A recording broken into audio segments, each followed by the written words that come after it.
Moving on to battle number 4, we see the cross-branded Brawlers against me, the Frosty Vulpix.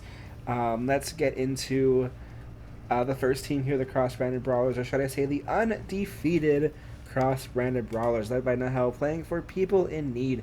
Currently first place with 9 wins and 0 losses, with only, what is it, 7 knockouts or 7 feints to their name? 1, 2, 3, 4, 5, yes, seven total feints throughout this entire season. Really, really strong team that's just been showing up week after week and just smacking their opponent. The Volcarona and the Hisuian Goodra as the OU Pokemon here. The Volcarona is at 7-1, and the Hisuian Goodra is at 10-2. Yes, you are right. The UU Pokemon on this team, the Greninja has not been brought yet, which is surprising. And the Conkeldurr is at 1-1. And we see the RU Pokemon on this team is the Gliscopod finally getting some more knockouts here. Is at 4-1. Gliscopod has been pretty unlucky these past 9 weeks, but looking to change that this time around. The Weavile is at 5-0, and the Wheezing Galarian is at 7-0. We see the NU Pokemon of the Mantine at 6-0, the Electros at 2-0, and the Araquanid is at 0-1. The only Pokemon from this team that has been brought and not gotten a knockout, or has gotten a feint instead of a knockout. Words. Don't know what I'm saying. But the PU Pokemon, we have the Galvantula at 0-0, the Whimsicott at a 7-0, Galarian Corsola at 3-0, and Runerigus at 2-1. That Galarian Corsola is something that has only been brought, has only started to be, what are the words? Galarian Corsola has only recently been being brought. Wow, that's a really hard sentence to say. It already has 3 knockouts to its name. The Galarian Corsola is just a strong Pokemon that is kind of just surprising too, because you don't really expect it to be as strong as it is, but it's just chonky. Yeah, cross-branded Brawlers looking to get another win against their opponent, who is me, the Frosty Vulpix, led by Vulpix Aura, playing for Friends of Animals, currently second place at 8-1. This is going to be my second attempt to bring down someone who was undefeated at the time. So the first time failed. We'll see what happens this time. The OU Pokemon on the team, we have the Meowscarada at 13-3, and the Alolan Ninetales is at 8-2. My 2 spirit animals, Pokemon, whatever. I love these 2 Pokemon. The UU Pokemon, we have the Hisuian Zoroark is at 2-2, and the Haxorus at 7-3. I love my team. I love them. The RU Pokemon, we had the Florges at 2-1. The Indeedee, unfortunately, not getting any knockouts, but getting knocked out 3 times. Hoping that I'm able to make this Pokemon step up a little bit. But we see the Kanto Ninetales at 4-0. The NU Pokemon on this team, we have the Umbreon at 0-1, the Toxicroak at 0-0, and the Daytime Lycanroc at 4-5. The PU Pokemon, we have the Malamar at 4-1, the Centiskorch at 2-1, Amoga at 0-0, and the Lantern at 6-4. I don't like talking too much about my own team, so that's why I didn't. I'm sorry. Let's go see the starting lineups of these 2 teams. We have the cross-branded Brawlers with the Gliscopod, the Weavile coming back, the Hisuian Goodra, the Electros, the Volcarona, and the Galarian Corsola. Just so many chonky Pokemon besides Weavile. So many chonky Pokemon on this team. And from the Frosty Vulpix, we have the Meowscarada, the Indeedee, the Kanto Ninetales, the Toxicroak, the Lycanroc, and the Lantern. I did not bring Alolan Ninetales this time, which even surprised myself. But let's go immediately and see the starting 2 Pokemon of these 2 teams, and I'm going to get sad the very first turn, because the cross-branded Brawlers lead with the Goodra, and I lead with the Indeedee, who has the wrong ability. Forgot to put Psychic Charge on this thing, but the Indeedee goes for the Mystical Fire, dropping the special attack of the Goodra, with the Flash Cannon being sent back to do a lot of damage to the Frosty friend here. Another Mystical Fire, doing some pretty good damage and lowering the special attack of the Goodra with it going for the Shelter here.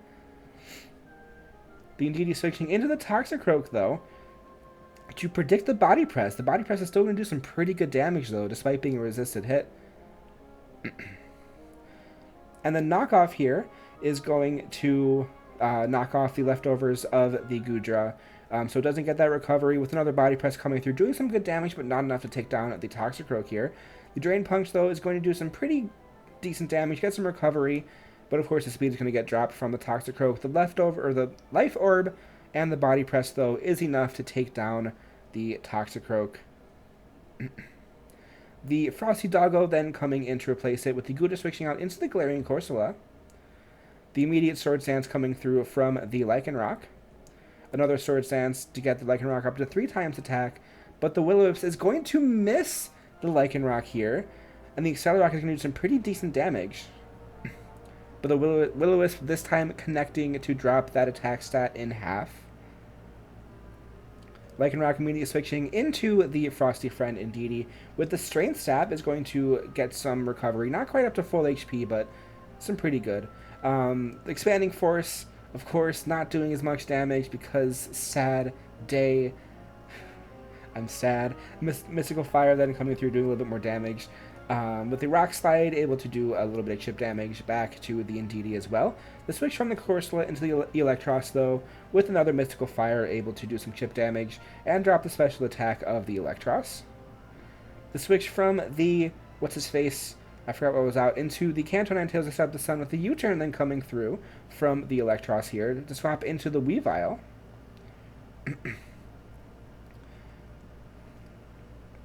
Ninetales, though, outspeeds, and the Ninetales is able to take down the Weavile in just one hit. Weavile scary. The Volcarona comes out, and the Flamethrower is going to outspeed the Volcarona, do exactly half the damage, but the Hidden Power, super effective Hidden Power, is not enough to take down the Cantonian Ninetales. With the Flamethrower, is able to take down the Volcarona. Gliscopod then comes out, and the first impression, of course, is going to move first. Ninetales has absolutely nothing it can do because I don't have the stupid Psychic Drain. Lantern then comes out to replace the fallen Ninetales, with Eelektross then coming in, predicting the switch against the Discharge that was definitely coming. With the Surf then hitting the Eelektross, doing a little bit of chip damage, with Super Fang to bring Lantern to half its HP. The Surf, though, doing a little bit more chip damage here. And the knockoff is going to knock off the Mirror Herb of the Lantern, but not quite knock down the Lantern, with another Surf able to do a little bit more chip damage here. But the U-turn will be enough to take down the fish and bring out Gliscopod here. Hey, guess what? I don't have Psychic Surge, so I'm not going to be able to protect from the stupid first impression coming, and it's going to knock down the Indeedee. I'm still very salty that I put the wrong ability on Indeedee, if you can't tell. Gliscopod getting 2 knockouts this match, with the Meowscarada coming in to replace it. The Acrobatics, though, is going to outspeed and do a lot of damage here, but the Citrus Berry is going to bring the Gliscopod up to just barely not get switched out from the... what's it called? I forgot what it was called. The whatever. The Acrobatics is going to emergency exit. The Acrobatics is going to hit the Hisuian Goodra and do a little bit of damage here, and the Brick Break is going to be able to outspeed here and take down the Hisuian Goodra. But the half speed of this Meowscarada is just not looking too good.